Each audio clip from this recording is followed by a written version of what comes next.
오늘은 추수감사주일입니다. 추수감사주일. 이제 기독교 교회 공동체 안에 큰 이제 절기들이 있는데 그 중에 이제 감사에 관한 절기가 이제 두 가지가 있습니다. 하나는 이제 맥추감사주일입니다. 맥추감사주일. 발음을 잘 하셔야 돼요. 웃으시는 분은 경험 있으신 분인 줄 제가 알겠습니다. 발음을 잘 하셔야 되고, 하나는 이제 추수감사주일입니다. 이제 두 개 다 두 큰 절기가 다 이제 하나님 앞에 감사의 내용으로 예배드리는 이제 그런 이제 절기입니다. 그리고 오늘은 추수감사주일이죠. 추수감사주일의 이제 유래에 대해서 여러분들은 한두 번씩 이제 들어보셨을 것입니다. 이제 첫 번째는 성경에서 그 근거를 두고 있고, 두 번째는 기독교 역사 안에서 그 근거를 두고 있습니다. 직접적으로는 이제 청교도들이 이제 미국으로 이제 이주하는 그런 내용으로 하고 있습니다. 그리고 구약 성경의 맥추절, 이 맥추절이 이제 추수감사절과 이제 관련이 있다라는 것입니다. 사실 이 추수감사절은 이제 성경에 이제 나와 있지 않은 어떤 그런 것인데, 이제 근원을 찾는다라면 이제 맥추절에 있다라는 것이에요. 맥추절은 5월 중순에서 6월 중순 밀추수가 이제 끝난 무렵에 먼저 하나님께 드리는 추수 이제 감사제였습니다. 그리고 11월 셋째 주일에 이게 주일에 지키고 있는 이 추수감사주일의 유래는 미국 이제 그 북미 대륙을 개척한 청교도로부터 시작된다라는 것이죠. 청교도들은 영국에서 이제 신앙의 자유를 찾아 이제 떠나온 이제 경건한 사람들입니다. 경건한 신앙인들. 청교도들이 이제 북미로 오게 된 이제 역사적 배경이 있습니다. 영국의 헨리 8세, 제임스 1세, 찰스 1세 때에 종교 박해가 있었어요. 그 종교 박해 때문에 청교도들은 1620년 9월 16일 25명의 선원과 이제 102명의 이제 청교도들이 승선하여서 남자가 이제 78명, 여자가 24명, 그렇게 해서 이제 102명이 이제 출발을 하게 됩니다. 출발을 하게 되고 항해 도중에 한 명이 죽습니다. 한 명이 죽고 또 새로운 생명이 탄생하게 되죠. 총 5,440km, 굉장한 거리 아닙니까? 그 거리를 위험한 항해 끝에 도착했다라는 것이에요. 영국을 떠날 때 항구 이름이 있었습니다. 그 항구의 이름을 따라 도착한 그곳을 이제 플리모스라고 이름을 이제 줬죠. 이제 청교도 개척자들은 이제 무사히 신대륙에 도착을 하게 됩니다. 항해 여정이 쉽지만은 않았어요. 그런데 이제 도착하고 나서 더 큰 어려움에 이제 직면하게 된다라는 것이죠. 11월 중순에 이제 도착을 하게 됩니다. 그들을 기다렸던 것은 강풍이고 눈보라고 똑똑한 추위였고 질병이었고 먹을 식량도 부족했고, 그리고 원주민과의 갈등도 있었습니다.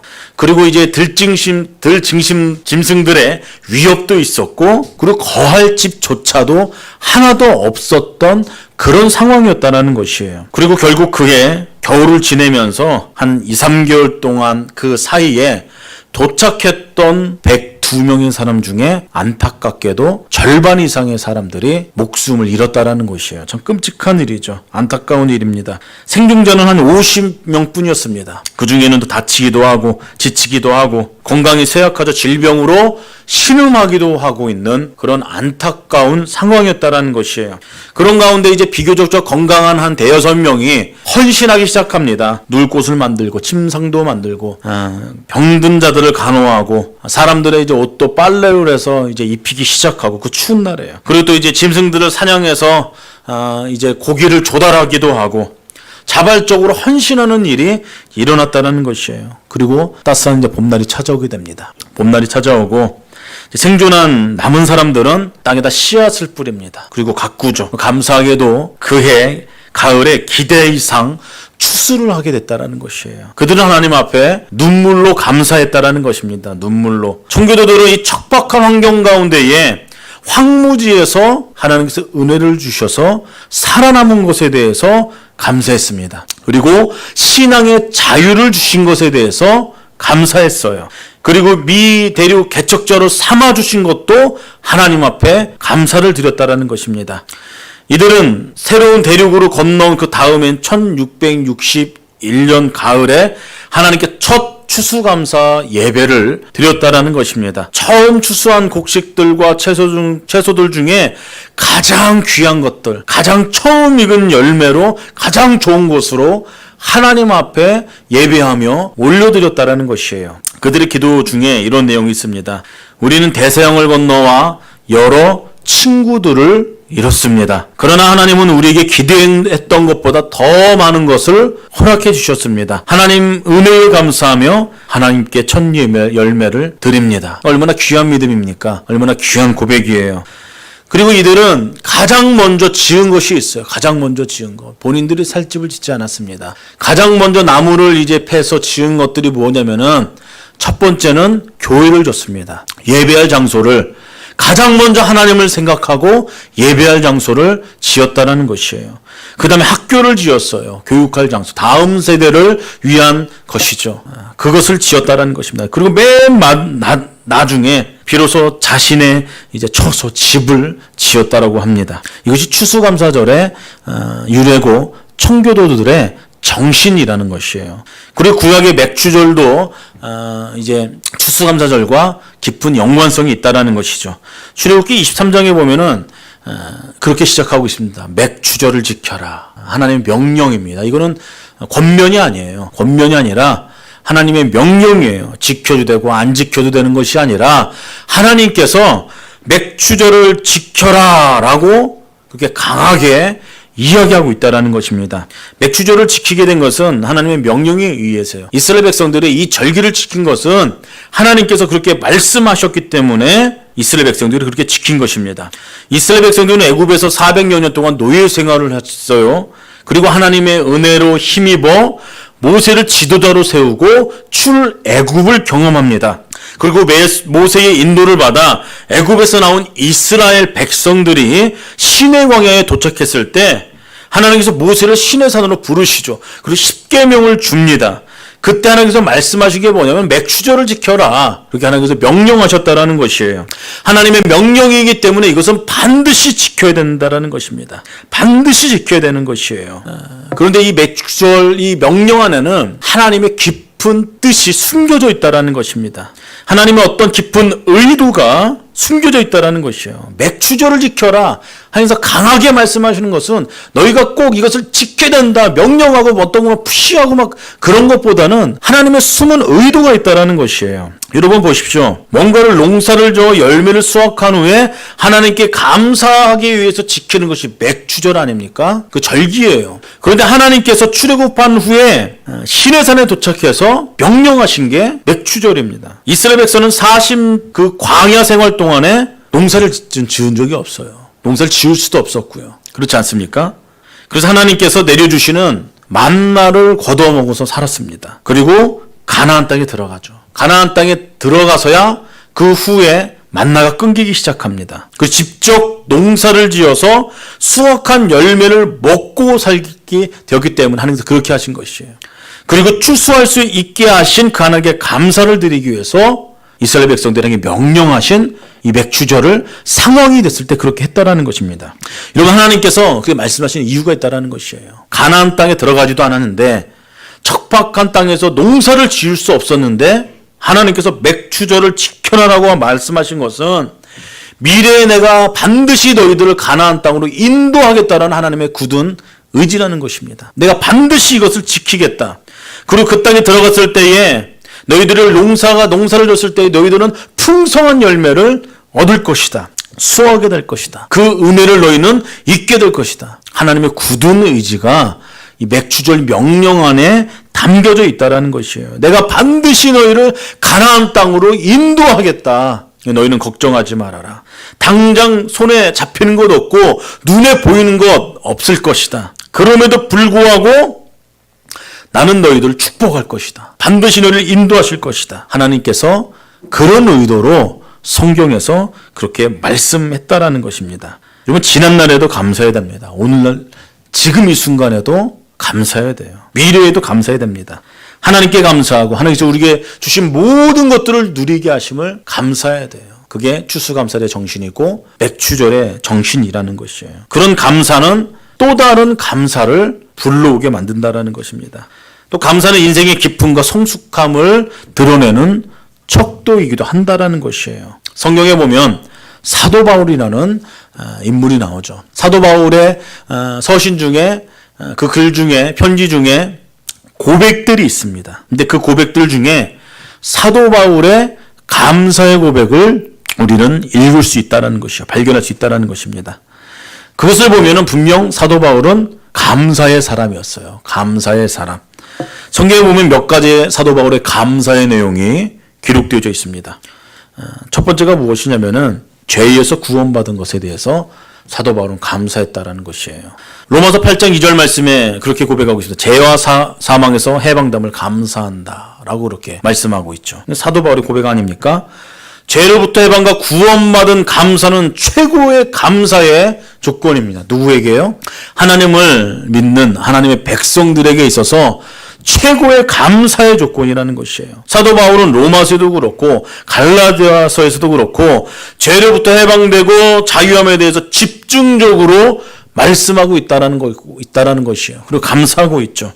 여러분, 감옥은 사람을 묶어놓고 자유를 억압하기 때문에 감옥입니다. 눈에 보이는 감옥도 힘들지만은 더 큰 감옥은 창살 없는 감옥이에요. 근데 예수를 믿기 전에 우리의 상황이 어떤 상황이었냐면은 창살 없는 감옥에 죄에 묶여서 사는 인생이 우리였다라는 것입니다. 죄는 사람을 사정없이 얽매입니다. 사정없이 괴롭히죠. 굉장히 큰 구속에 우리가 있었다라는 것이죠. 큰 절망 가운데에. 그런데 하나님께서는 예수 그리스도의 십자가 사건으로 말미암아 그 죄로부터 해방과 자유함을 허락해 주셨다라는 것이죠.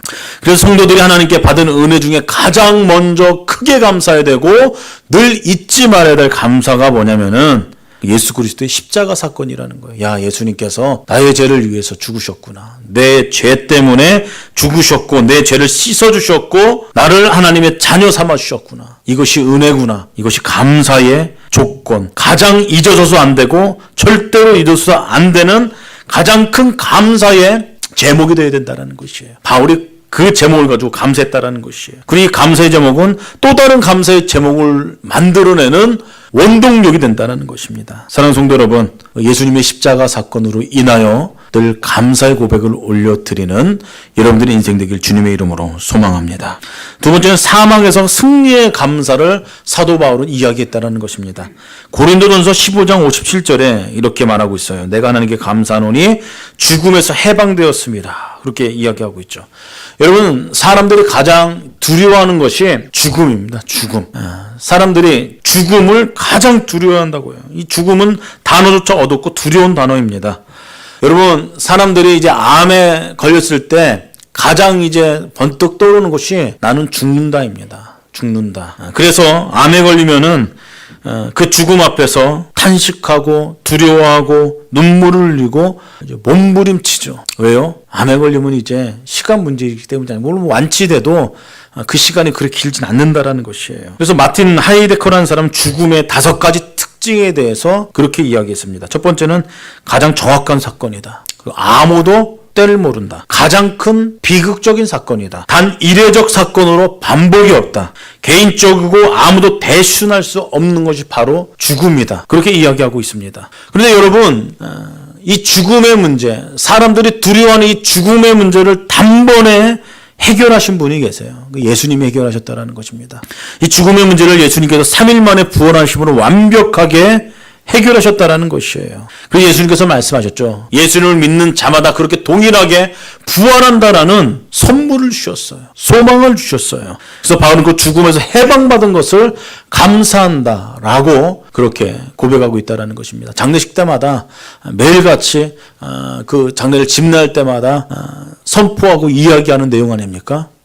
여러분, 사람이 죽습니다. 근데 하나님의 백성들은 그것으로 끝나는 것이 아니에요. 그것으로 끝난 것이 아니라 예수를 믿고 이제 죽음을 경험한 사람들은 예수님의 재림의 때에 반드시 부활한다는 사실이에요. 예수님께서 그렇게 승리하셨다는 것이죠. 그렇기 때문에 성도들 안에는 그런 소망으로 슬픔을 이겨낼 수 있다는 것입니다. 더 나아가 두려움 또한 이겨낼 수 있다라는 것이에요. 세상의 그 어떤 것도 우리를 얽맬 수 없다라는 것이죠. 예수님께서 그것을 성취해 놓으셨습니다. 그것을 이루 놓으셨다라는 것이에요. 그 소망 가운데에 늘 살아나가는 여러분들 되기를 예수 그리스도는 소망합니다. 그 다음에 사도 바울이 감사의 고백을 올려드린 것이 있어요. 디모데전서 1장 12절에 나와 있습니다. 내가 주께 감사함은 나를 충성되이 여겨 내게 직분을 주심이라 라고 했어요. 사도 바울은 서신을 쓸 때 앞부분에 꼭 그렇게 썼습니다. 주교로 부름받아 사도가 된 바울이라는 표현을 썼어요. 나는 이제 사도다. 근데 나는 이것을 내가 한 것이 아니라 하나님께서 내게 주신 직책이다. 직분이다. 사도 바울은 그렇게 말하고 있다는 것입니다. 이 사도직에 대해서 사도 바울은 그렇게 귀하게 여겼다는 것이에요. 굉장히 소중하게 여겼다는 것입니다. 하나님께서는 여러 가지 모습으로 동일하게 우리들도 일꾼으로 부르셨어요. 하나님의 동역자로 부르셨다는 것입니다. 우리가 선하기 때문에, 우리가 어떤 것을 잘하기 때문에 하나님께서 부르신 것이 아닙니다. 부족하지만 우리들을 동역자로 우리를 부르셨다는 것이에요. 그리고 부족한 우리들을 교회 공동체를 세우는 일꾼으로 하나님께서 세워주셨다는 사실에 대해서 우리는 감동하고 감격하고 그것에 대해서 감사해야 된다는 것이에요. 이 직분이 왜 소중하냐? 이유는 한 가지입니다. 하나님께서 주셨기 때문이에요. 하늘로부터 주어졌기 때문에 소중한 것입니다. 감사한 것이에요. 여러분, 전 미국 대통령 지미 카터 대통령이 있습니다. 이 대통령은 대통령에 당선된 이후에 했던 일이 있어요. 주일을 범하지 않았습니다. 매일같이 주일에 나가서 예배드렸어요. 그리고 은퇴 후에도 귀한 일들 했습니다. 이분이 했던 말들 중에 귀한 이제 말이 있어요. 그게 뭐냐면은 나는 주일학교 교사입니다 라는 그런 이야기를 했어요. 무슨 얘기입니까?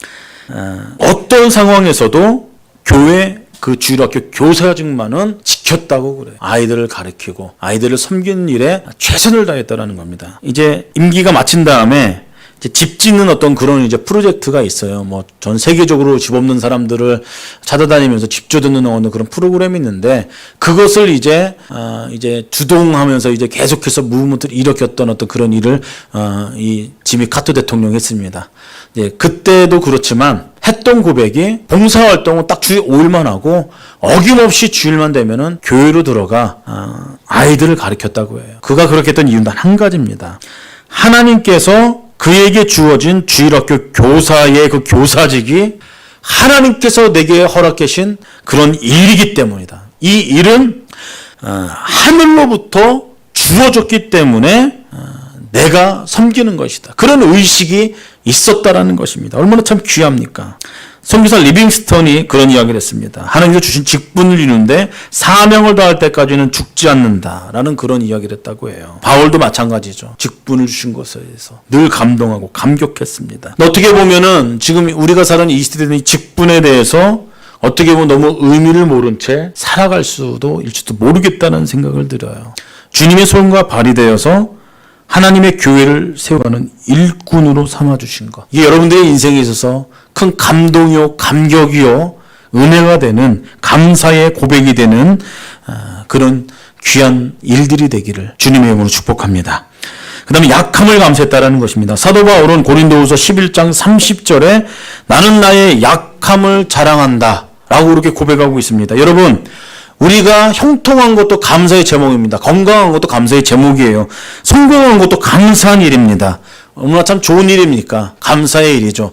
그런데 약함 또한 감사의 제목이 되어야 된다는 것이에요. 반드시 건강하고 형통하고 성공한 것만 감사의 제목이 될 수 없다는 것입니다. 오늘은 너무 눈에 보이는 것만 초점에 맞춰서 살고 있는 우리들의 모습을 발견할 수가 있습니다. 근데 그리스도인은 눈에 보이지 않는 그 너머를 볼 수 있어야 된다는 것이에요.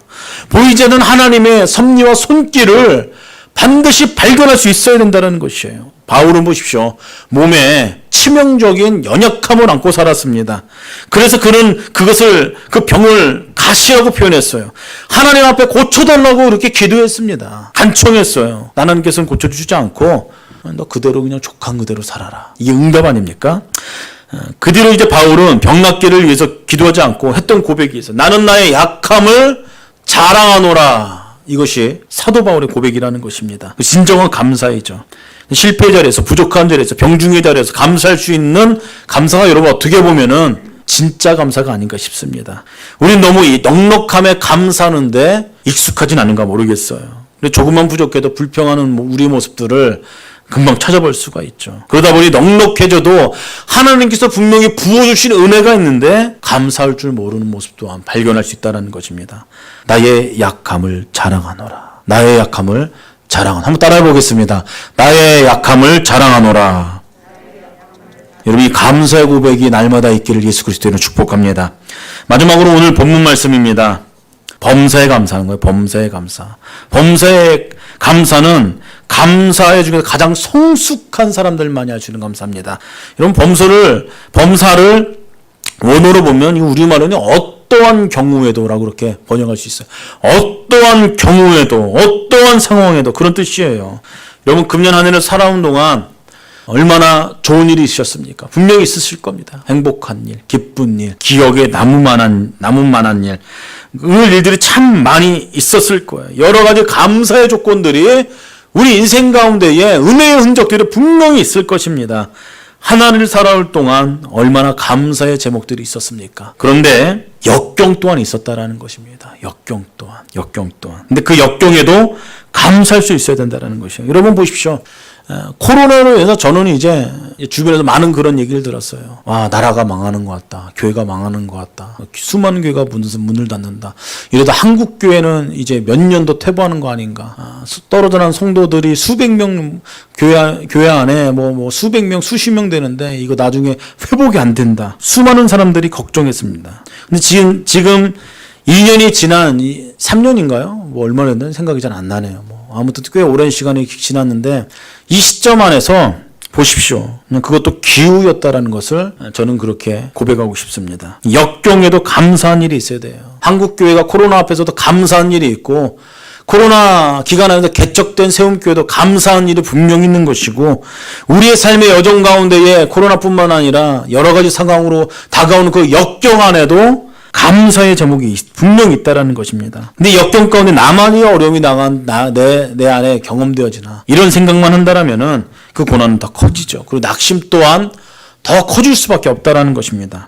그럼 청교도들이 무작정배를 타고 미지의 땅으로 향해서 오늘 미국의 땅에 도착하지 않습니까? 102명 중에 큰 불행이 경험되었어요. 절반 이상이 죽었습니다.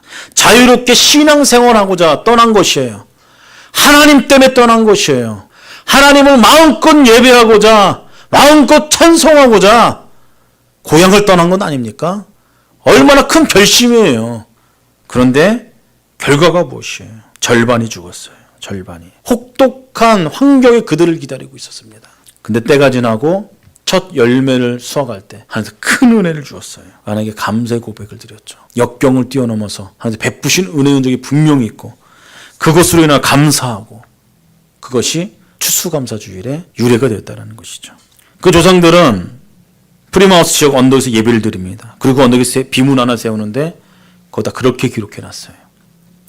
너희 조상들이 어려운 가운데 성취한 하나님의 축복을 기억하라. 범사에 감사라는 것이에요. 범사에 감사하라.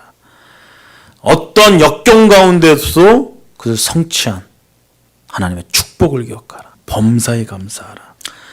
오늘은 감사를 잊은 시대입니다. 그래서 초대교회의 시대의 교부인 그리스도톰은 사람들에게 근본적인 죄 하나가 있다고 얘기했어요. 그것이 무엇이냐면은 감사하지 않는 죄다. 감사하지 않는 죄다. 그렇게 이야기하고 있습니다.